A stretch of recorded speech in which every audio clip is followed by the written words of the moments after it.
Oh, look at this. Look, here we go. Throw ourselves around a bit here. Come on. Whoa!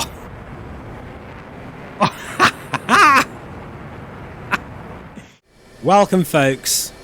We are in the Meganex Superlight 8K, and we're going to catapult off this carrier in the DOF Reality H2 in the F-18 Hornet. We're at native resolution using DLSS 4 preset K, and we are currently getting a solid 60 frames per second. This is a super carrier module, as many of you might know, is quite a hefty resource intensive module. And how am I going to describe what I'm seeing here other than saying swear words, really? Because that's the only way I can describe what I'm looking at here. This is epic. It's so clear and beautiful, and it's not just the clarity that hits me here. It is the colour of this cockpit. It sounds strange, but the DDI displays are a pure black against that green text. The cockpit itself is a real beautiful shade, and those buttons there, they kind of like hit me in the face. Like in the map as well, I can see all the different colours, and that is thanks to Micro-OLED. I mean, if I get a chance, I'll try and do some through the lens footage, because this is so hyper realistic. I am literally in this cockpit right now. There's very few headsets that beat the Meganex. I mean, in terms of clarity, I guess the Vario XR4 will beat this, because at 55 ppd with DFR, I'd be getting even better frame rate than this. Probably not a massive amount, about 75 frames per second, maybe 80, which means I can use 75 Hertz. But the fact this is running at 60 frames per second with a 4090, by the way, this is not a 5090, at native resolution, thanks also to DLSS 4, which I'm running at quality mode, it is a sight to behold. So anyway, with that in mind, we're going to salute and get straight off this carrier deck. And honestly, it's going to be like a roller coaster. I'm going to get thrown back into my motion rig, which is also going to showcase the head strap and how secure it is. So that's the plan for this particular test. And we are going to salute the ground crew and hold on for dear life. Let me just check there's no dogs around. No, we're all good, because this is... well, you'll see, guys. Here we go. This actually makes me nervous when I do this. It makes me jump like crazy. Here we go. Ready. And... oh!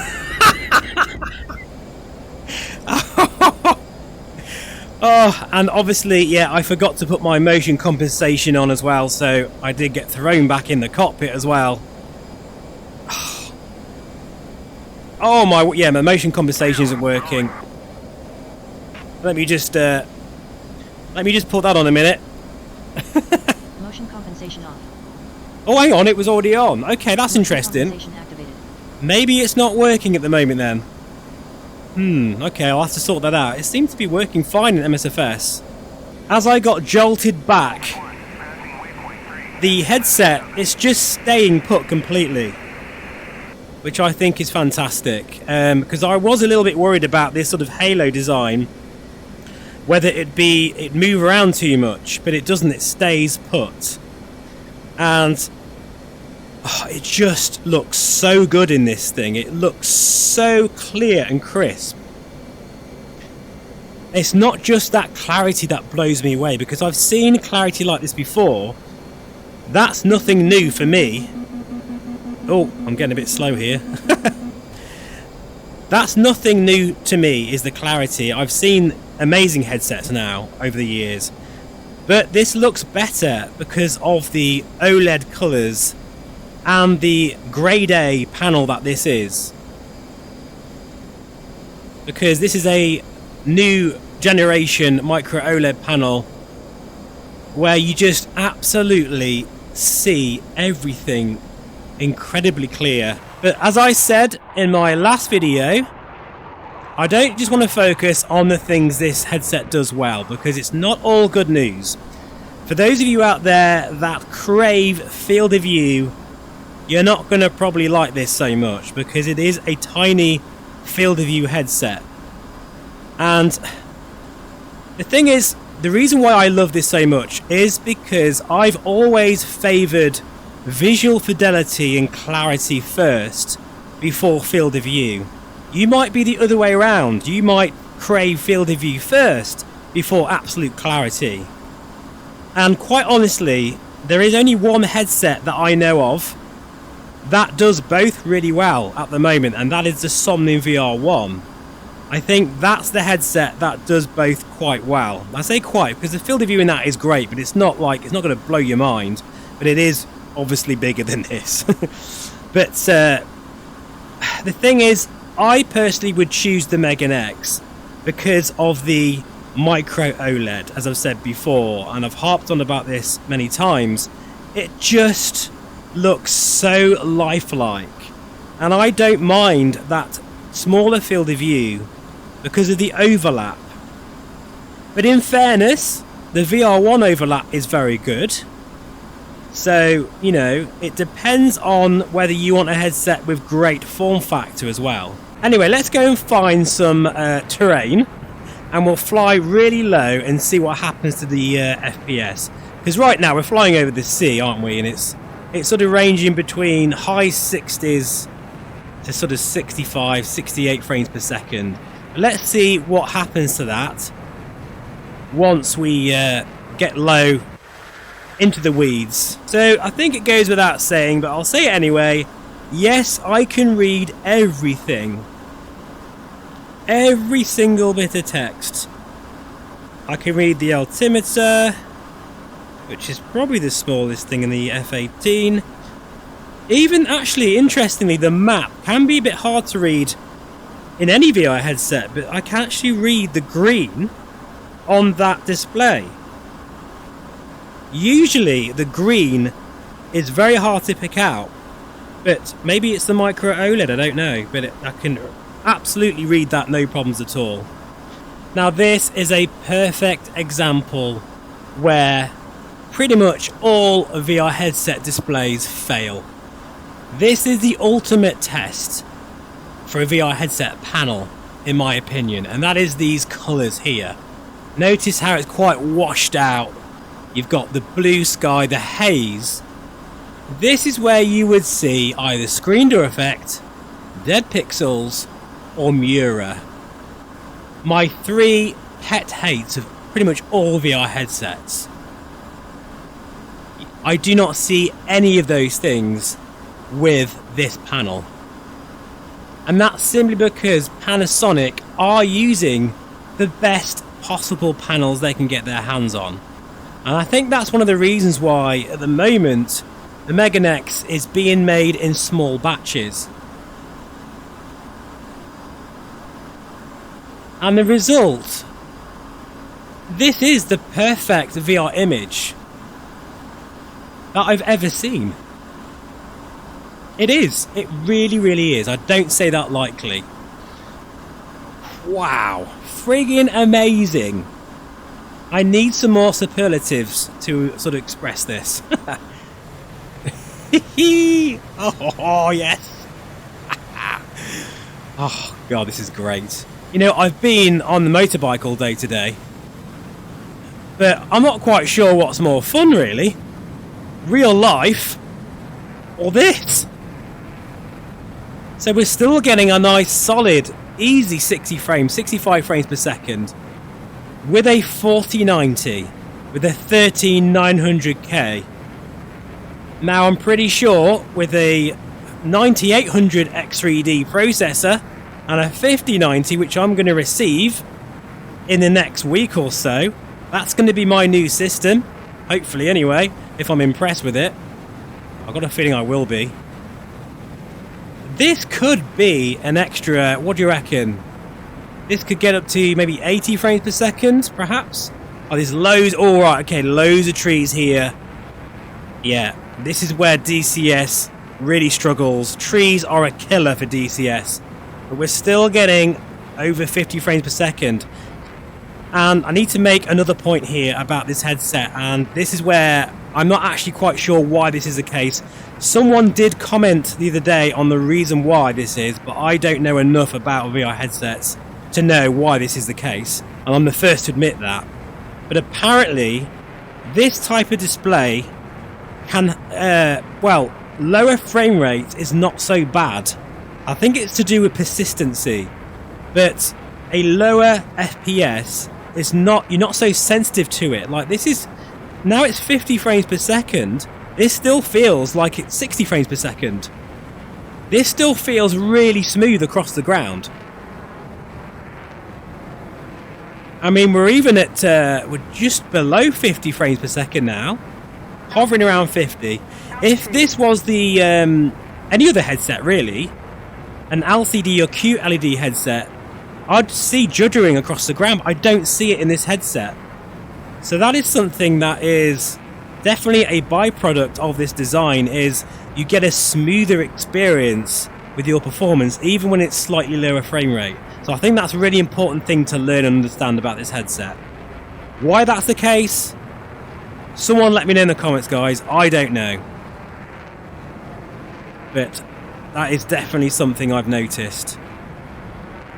Oh, look at this. Look, here we go. Throw ourselves around a bit here. Come on. Whoa!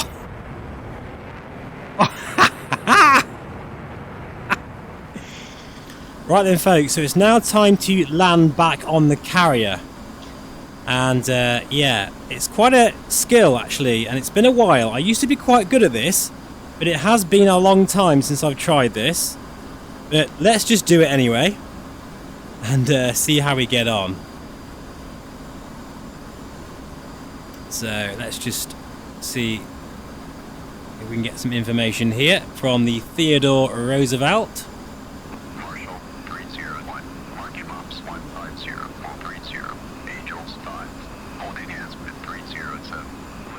So our heading is 322 to the mothership, and notice I've just put the these things on. I can't remember what you call them, but I can see myself now. The mirrors, whatever you call them. It's so cool because in VR it actually, you move your head and you can see yourself. That's so cool. But yeah, sorry guys, I don't know the military term for these things, but the mirror things. There you are.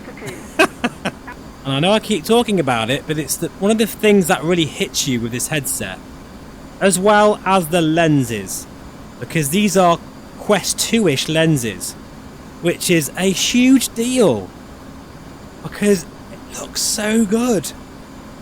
The sweet spot is so nice, really, really nice, very nice on the eyes. I will say that this looks better. DCS World looks better than MSFS. I don't know why. Oh, it looks like my wingman is ejecting. Probably because he's run out of fuel. He's always doing that. I wonder if I can see where he is. Oh, there he is. What an idiot. Annoying that motion compensation isn't working. I'm not quite sure what's going on there. I'll have to look into that. But I'm sure there will be a fix for it.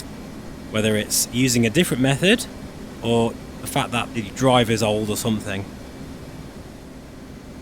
Okay, so looking at the carrier, we are really low on fuel here. Tail hook is down, just bleeding some speed off. Probably got one shot at this actually, so no pressure or anything. Gear coming down, that's going to create quite a bit of drag. I can feel that now in the motion rig. Wow, shaking. As well as the AB9 as well.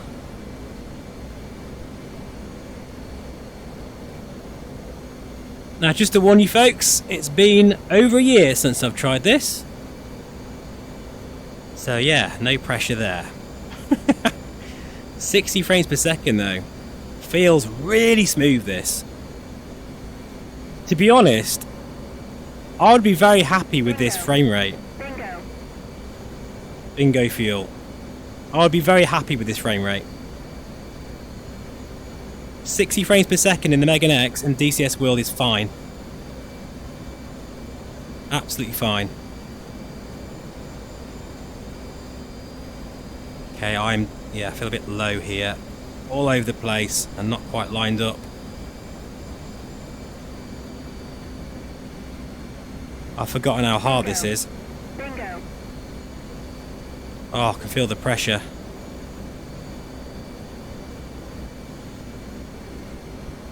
Slow down. Oh, it looks good. Looks bloody good, even if my flying is all over the place.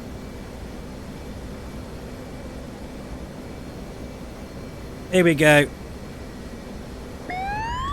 Oh, we did it! We did it! What do you mean check gear? Oh dear, I think I might have... Yeah, the gear is a little bit damaged. It was a bit of a hard landing, if I'm honest. Oh yes.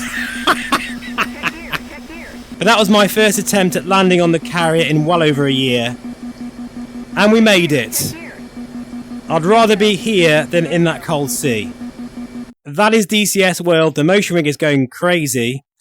If you'd like to see more content with the Meganex in DCS World, let me know.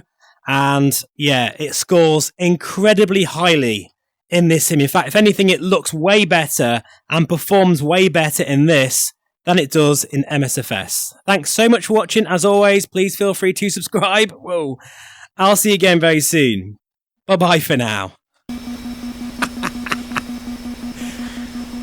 Oh, it'll buff out. It'll be alright.